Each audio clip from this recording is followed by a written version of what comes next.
With this snow on the way, now is the time for final preparations. Quiet News reporter Julia O'Keefe is live in Springfield. How to make sure that you're ready for today's storm. That's right, Rich and Taylor. We're at the DPW in Springfield where the plows and the salt trucks are getting ready to go out on the roads in preparation for today's storm. And while the city is preparing, there are also things that you should be doing at home to prepare as well.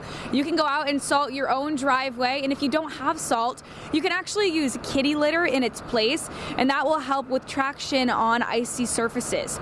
Check your snow equipment and make sure that your snow blower is working properly. You're also going to want to prepare for power outages just in case.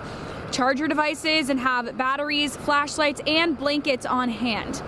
Note that towns in the area have issued parking bans to help keep the streets clear today.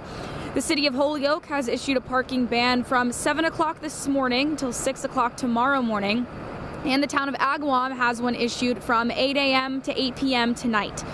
Several others, including Westfield and Munson, also have issued parking bans. And for a complete list with times, you can visit our website, wwlp.com.